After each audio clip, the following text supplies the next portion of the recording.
Oi, pessoal, voltando. Então, a gente vai falar agora um pouquinho sobre as funções administrativas. Eu sei que vocês já viram e reviram a aulinha de teorias administrativas, a parte bem básica, né, da nossa administração aplicada à enfermagem. Agora, a gente já vai dar um passo à frente, porque tendo ideia ou noção de que cada teoria administrativa pode induzir as nossas ações dentro das unidades, dentro desse processo de gerenciamento, agora nós vamos aprender um pouquinho mais sobre as funções administrativas, que faz parte do sistema de gestão. Essas funções administrativas são aqueles quatro verbos que nós falamos lá no início da nossa aulinha, que é o planejar, o organizar, o dirigir e o controlar. E eles são traduzidos, obviamente, por ações de planejamento, ações de organização, ações de direção ou execução e ações de controle, avaliação, monitoramento. Então, essas funções administrativas, quando a gente passa a entender o que significa cada uma delas e como fazer, a gente já está avançando muito na gestão dos processos, na gestão das pessoas, gestão de relações humanas, né? Então, é muito importante. Bora lá, então. A primeira função administrativa é o planejamento. Vocês gostam de planejar? Vocês planejam e deixam dentro da gaveta? Como é que foi que você planejou assistir essa aula aqui hoje? Tá aí com o seu lanchinho, toda a sua estrutura montada? Veja só. Vamos então entender. Você, com a sua estrutura que você preparou, você usou teoria clássica para isso. Você agora, buscando, né, o entendimento dessas nossas aulas, você está associando tanto relações humanas quanto comportamentalista. Então, vejam que a gente consegue aplicar no seu dia a dia essas teorias administrativas. Muito bem, então, a função administrativa planejamento tem muito a ver com o estabelecimento de objetivos e a missão, ou seja, eu preciso saber onde eu quero chegar.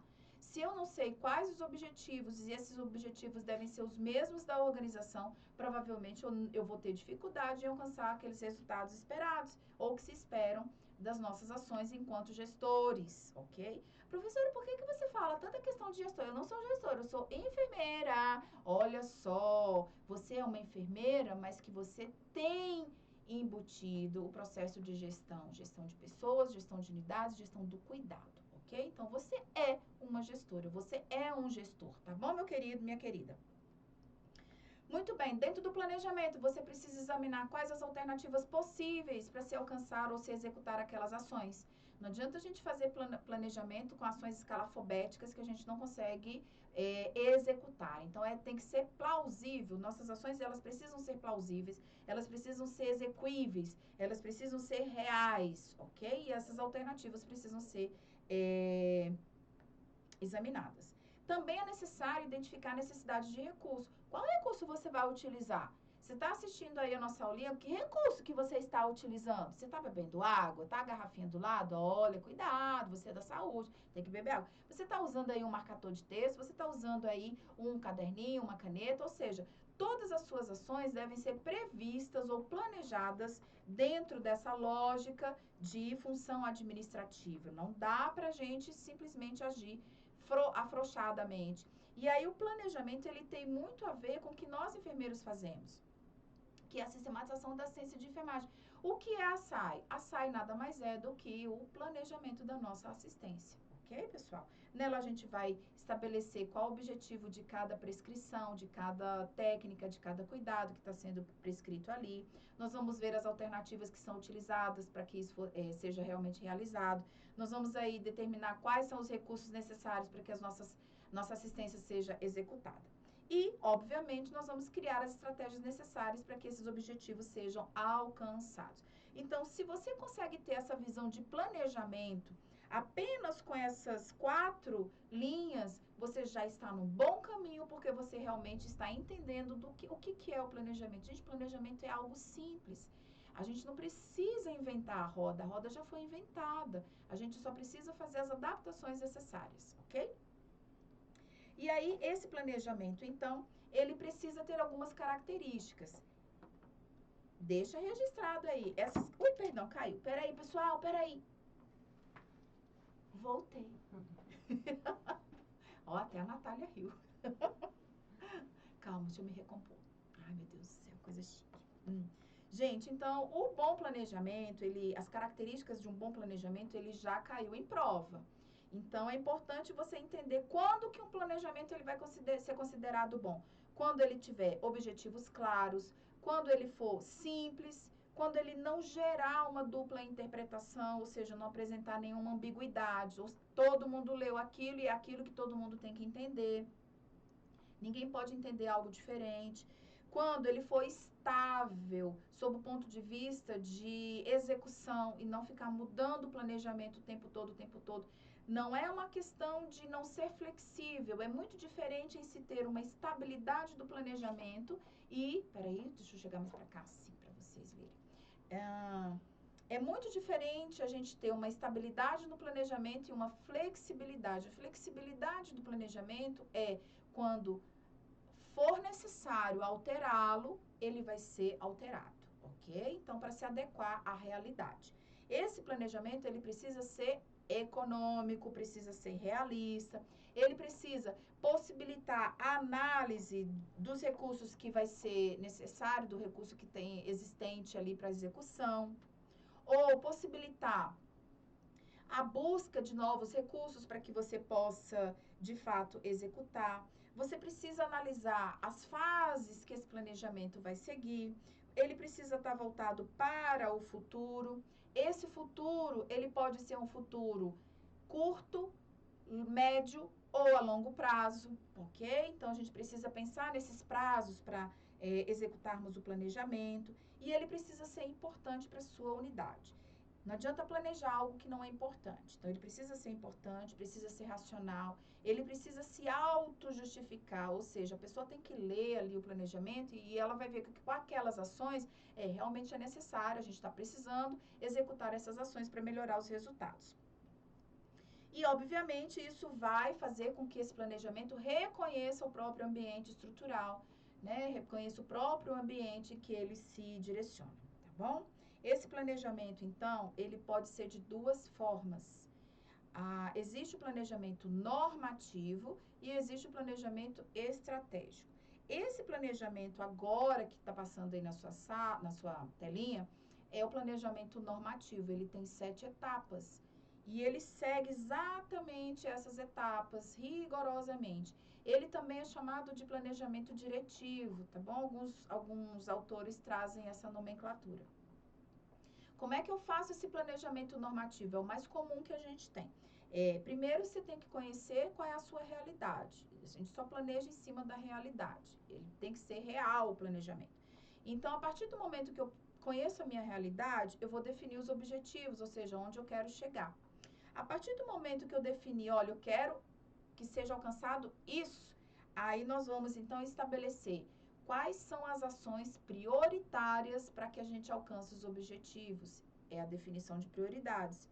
A partir da definição de prioridades, nós vamos então escolher os recursos e os meios necessários para isso.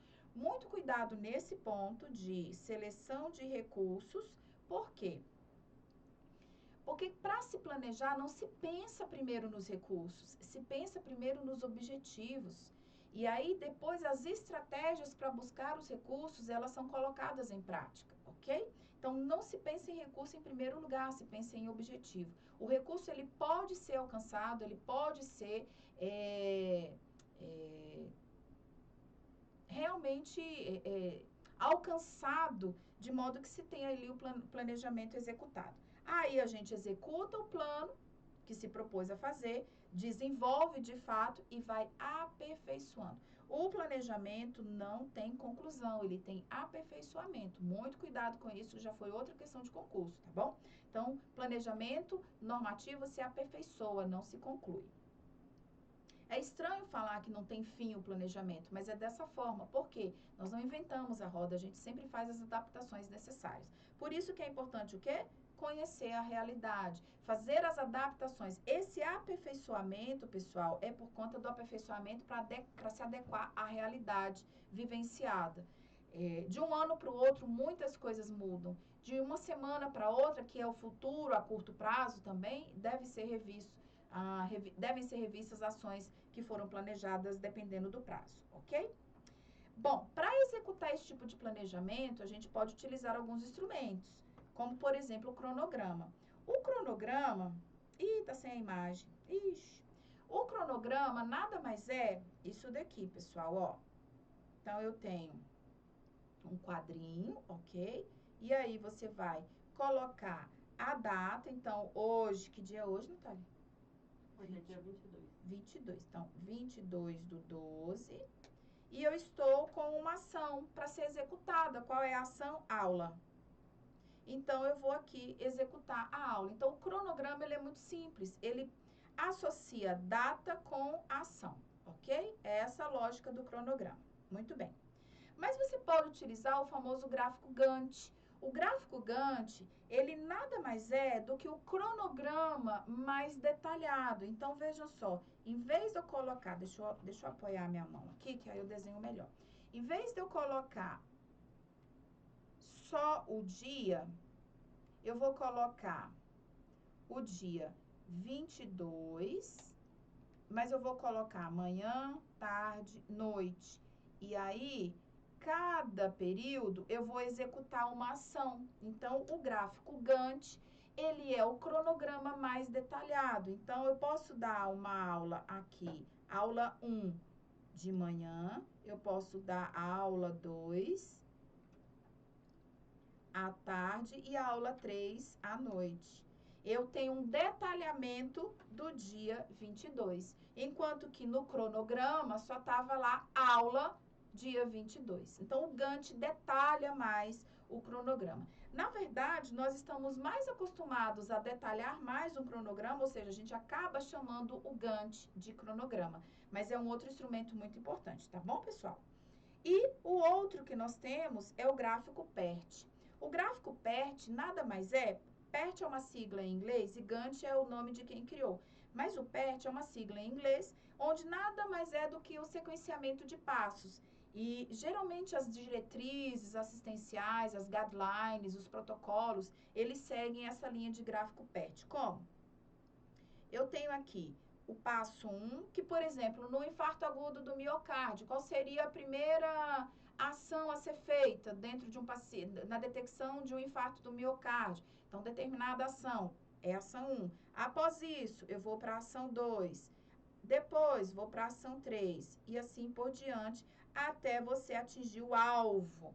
Então, eu tenho aí o gráfico PERT, que é uma forma de se planejar ações, mas de uma forma sequenciada. Ou seja, forma uma linha, forma, por exemplo, as chamadas guidelines ou protocolos assistenciais, protocolos clínicos e assim por diante, tá bom, pessoal? Então, 3 grandes instrumentos importantes dentro do planejamento como uma forma de auxiliar na visualização das ações que vão ser colocadas em prática. O cronograma, o gráfico Gantt, que é o cronograma é um pouco mais detalhado, e o gráfico PERT, que é uma linha sequenciada, como se fosse uma guideline, ok?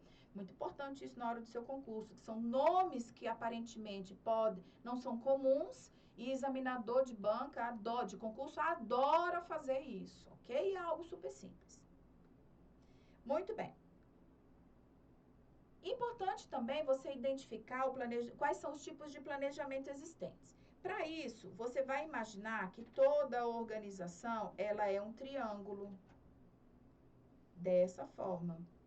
E toda organização, seja ela de saúde, educação, qualquer uma organização, ela tem essa lógica triangular de existência. Por quê? Porque a base dela é onde se tem o planejamento operacional. A parte intermediária é o planejamento tático e o ápice é o planejamento estratégico. Por que o ápice é o planejamento estratégico? Porque aqui é onde eu tenho a visão do todo. É aqui que eu tenho o famoso top-down. Ou seja, a visão top-down, ela faz com que tudo que eu consigo ver de cima para baixo é que eu vou pedir que seja feito dentro da minha organização. Mas não é o nível estratégico que vai executar. Ele pede ao nível tático para executar. Na verdade, o nível tático vai traduzir. Então, enquanto que o estratégico pede, O tático vai simplesmente traduzir, ele traduz, e o operacional executa. Tá bom, pessoal? Então, aqui a grande diferença, peraí, executa, aqui pede, ok? Então, o estratégico, literalmente, ele pede para que as coisas aconteçam dentro da organização como um todo, na visão de cima para baixo, a visão top-down. E aí eu tenho o planejamento tático que vai traduzir essa visão do nível estratégico e vai pedir para que o operacional execute. Tudo isso daqui vai se traduzir lá no organograma, onde eu tenho um diretor, um gerente, um chefe e um enfermeiro do plantão. Eu tenho um diretor que pede, então tá aqui, por exemplo, um diretor no nível estratégico. Eu tenho um gerente que vai traduzir a informação que o diretor quer que cumpra, porque o diretor não sabe como fazer, ok? Ele sabe pensar, ele sabe, mas não sabe fazer. E já quem está no operacional sabe fazer, mas não tem o conhecimento diretivo ou conhecimento estratégico, porque não vê a visão como um todo, está no nível mais básico da organização, nem por isso é menos importante. Porque se uma organização não tiver os 3 níveis bem alinhados, bem azeitados, a gente não tem sucesso dentro da organização. Então, nenhum nível é mais importante do que o outro, ok? E aí, o nível operacional eu tenho aqui você como enfermeiro, por exemplo, ali, assistencial, executando as ações nessa lógica aí do planejamento. Tá bom, pessoal? Nós vamos retomar um pouquinho essa conversa também quando a gente chegar no organograma. Então, a gente só está entendendo como é que o planejamento, a função administrativa planejamento, ela é feita. Bom, tipos de planejamento ainda dentro do estratégico, tático, operacional, a gente tem aqui que o nível maior, o topo da organização é onde se pensa a estratégia como um todo, que a gente já falou. O nível tático vai pensar os processos organizacionais, por isso que a tradução que a gente está comentando com vocês, e o nível basal é onde se tem aí as operações da organização, fazendo com que o planejamento operacional seja executado, tá bom? Muito importante, além disso, é nós entendermos os prazos que esses planejamentos, esses 3 tipos de planejamento podem acontecer. Eu já falei para vocês que a gente tem que pensar a curto, médio e longo prazo. Quando a gente pensa a curto prazo, a gente está falando de planejamento operacional. É aquela ação que deve ser feita imediatamente. Então, eu penso, logo executo, ok? Já quando se pensa a médio prazo, eu tenho aí um planejamento tático envolvido. Então, é a nível intermediário que vai planejar dessa forma. E quando se tem a longo prazo, porque são ações que vão demandar mais tempo para serem executadas, ou os processos serão mais demorados para serem executados, eu tenho aí, então, o nível estratégico fazendo com que essas ações aconteçam. Então, o prazo é muito importante e já caiu em prova, questão de concurso, associando o tipo de planejamento com o tempo de execução das ações. Estratégico, sempre a longo prazo, tático a médio prazo e operacional a curto prazo. Tá bom, pessoal? Isso quando a gente estiver falando do normativo. Veja que a gente está falando do planejamento, aquele que tem as 7 etapas, tá certo? Mas e quando não for um planejamento normativo, for um planejamento estratégico situacional, que é o mais comum na área da saúde? Porque nós lidamos com situações. Essas situações, elas são praticamente consideradas problemas. Nós, da saúde, lidamos com problemas o tempo todo, o tempo todo. E aí eu pergunto, como solucionar um problema? Pergunto para você. Surgiu um problema, como você vai fazer? Planejamento situacional, estratégico situacional. Por quê? Primeiro você vai explicar ou tentar entender o porquê que esse problema está acontecendo. Você vem, então, com uma normatização, na verdade, tentando planejar ações, soluções para esse problema. É chamado momento normativo. O momento estratégico é onde se tem a análise da viabilidade de execução e o momento tático operacional é quando se tem a aplicação das ações. Cuidado! Lá no planejamento normativo você tem 7 etapas, mas aqui você tem 4 momentos no estratégico, ok? Quais são esses 4 momentos? Momento explicativo, momento normativo, momento estratégico e momento tático operacional. Tá bom, pessoal? Não podem esquecer isso. O momento explicativo vai tentar explicar a situação, o normativo vai definir como as ações vão ser planejadas, é o momento de normatizar as ações. O estratégico vai avaliar a viabilidade dessas ações para ver se é possível colocar em prática, e aí eu tenho, então, elas sendo colocadas em práticas de fato. Então, os 4 momentos do planejamento estratégico situacional. Cuidado, hein? Estratégico situacional é para o quê? Resolver problemas, resolver conflitos, ok? Por isso que a saúde utiliza demais. Bom, essa foi a nossa primeira função administrativa, mas a gente tem 4 funções. A próxima é a função administrativa e a função de organização. A partir do momento que a gente planeja, agora a gente vai organizar. E organizar aquilo que está planejado é muito mais fácil, porque eu vou desenhar quem é que eu quero que trabalhe comigo e quem faz o que nessa história. Eu vou criar a estrutura necessária para isso, vou definir as posições de staff, ou seja, os líderes de cada processo, de cada tarefa, e vou coordenar as atividades de trabalho, porque é preciso que se coordene com as posições de staff. E aí a gente tem o estabelecimento de políticas, procedimentos que devem ser colocados para que todos possam cumprir. Aí entra lá aquela teoria de Taylor, onde se tem a padronização, entra a burocrática, onde se tem o regramento, se tem a disciplina, para que todos possam seguir essa política que foi estabelecida. E aí a gente aloca os recursos. Uma vez planejado, agora a gente vai alocar, ou seja, organizar de fato. Muito bem. Com essa função da organização colocada em prática, a gente tem uma divisão de trabalho melhor, a gente tem atividades agrupadas de uma forma lógica, ou seja, eu não vou ter aí retrabalho, eu vou ter uma organização do trabalho, por isso que a teoria científica ela é muito importante, porque lá Taylor, ele fez exatamente isso, fez a organização racional do trabalho. Então, voltando, pessoal, é muito importante essa organização por conta da divisão de tarefas, que foi lá Taylor que propôs, né, que essa organização racional do trabalho, ela poderia melhorar muito a produtividade dos serviços, das organizações. Essas atividades, elas vão ser colocadas de uma forma lógica, então a gente não tem retrabalho de modo algum de um grupo para o outro. As pessoas designadas para se executar cada ação, isso é muito importante, porque cada pessoa se sente aí parte do processo, elas vão alocar os recursos necessários para isso, para que a gente possa executar essas ações que foram planejadas. E essa linha de organização, a função administrativa, ela pode acontecer em qualquer nível da instituição. Quando eu falo qualquer nível da instituição, são aqueles 3 que a gente já vinha colocando para vocês aí. O nível 1, o topo é o institucional ou estratégico, tá certo? Então, tá aqui o institucional. O departamental, ele é o nível tático, então tá aqui no meio, é o intermediário. E o nível operacional é o nível 3, deixa eu botar mais para cá, é o nível 3. E a gente tem aí a linha básica dessa organização.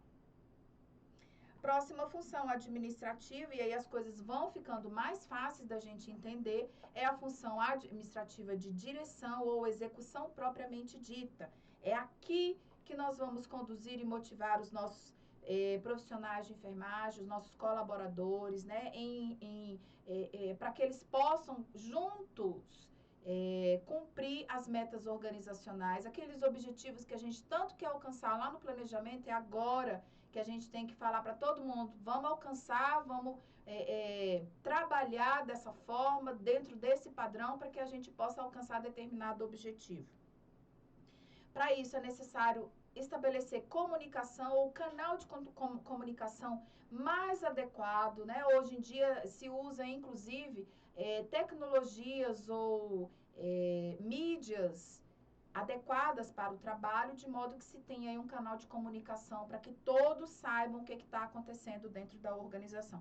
É muito ruim você trabalhar e não saber aonde chegar, não saber o que fazer ou por que você está fazendo aquilo, aonde se quer alcançar, qual o objetivo que se quer alcançar com o seu trabalho que você está executando. Então, isso acaba desmotivando quem está envolvido no processo de trabalho. É nesse momento também que nós, enfermeiros, devemos propor a solução dos conflitos dentro dessa linha de direção e também vamos gerenciar mudanças. É fácil gerenciar mudanças? Não, não é. Mas com toda aquela linha de a aplicação das teorias administrativas, de você entender quem é quem, por que cada um está se comportando daquela forma, por que um foca na estrutura, por que um tem mais uma lógica de tarefa, por que outro tem mais uma lógica de estrutura, mais uma lógica de relações humanas, a gente começa a entender a origem dos conflitos e aí fica mais fácil gerenciar essas mudanças, ok? E aí a gente tem a última função administrativa, que é a função controle. Essa função controle, ela vem para medir o desempenho de tudo aquilo que nós executamos, todas as ações que foram executadas precisam ser avaliadas, precisam ser monitoradas para ver se está dando certo, para ver se está surtindo o efeito que foi ali esperado. E para isso a gente precisa comparar com alguns padrões. Esse padrão, ele pode ser considerado um indicador. É aqui que nós podemos, inclusive, levantar indicadores de desempenho para nós trabalharmos. A enfermagem trabalha muito com isso. Indicadores, por exemplo, de desempenho na assistência.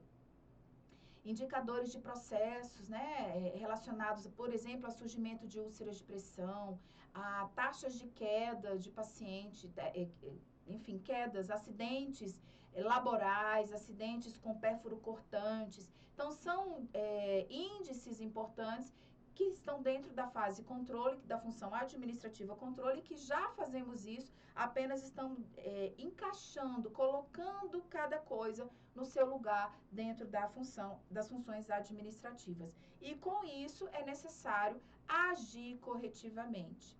Essas ações corretivas, elas só podem ser executadas ou efetuadas após essa análise do desempenho, desse controle, desse monitoramento, que é muito importante para a melhoria dos processos empregados dentro das organizações. Ok, pessoal?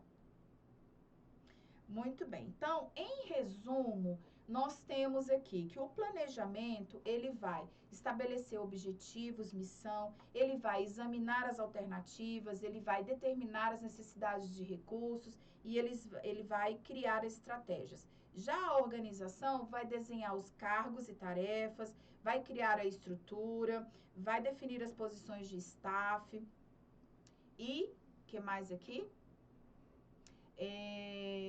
Vai coordenar as atividades de trabalho, estabelecer políticas, prioridades, definir a alocação de recursos. Então, esse slide ele é perfeito, é a sua cola perfeita para você entender quais são essas 4 funções administrativas e as características primordiais de cada uma delas. A direção vai conduzir e motivar os empregados, vai estabelecer melhor a comunicação, vai motivar, vai solucionar conflitos, vai gerenciar mudanças.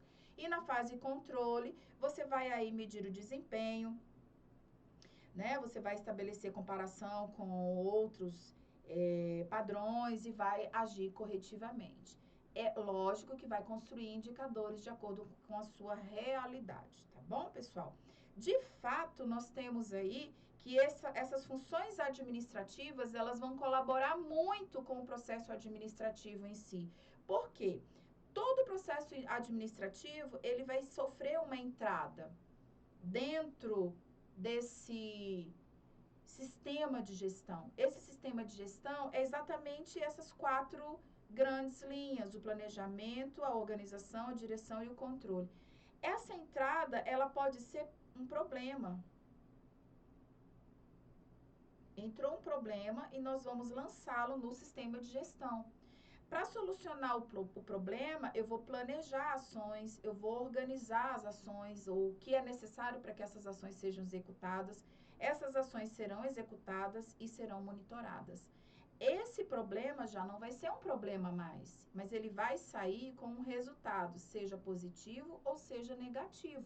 É claro que nós esperamos que seja positivo o resultado, mas nós vamos entender que esse problema sofreu todo um processamento dentro desse sistema de gestão e aí teve uma saída esperada de forma positiva para que a gente possa aí ter melhores resultados, tá bom, pessoal?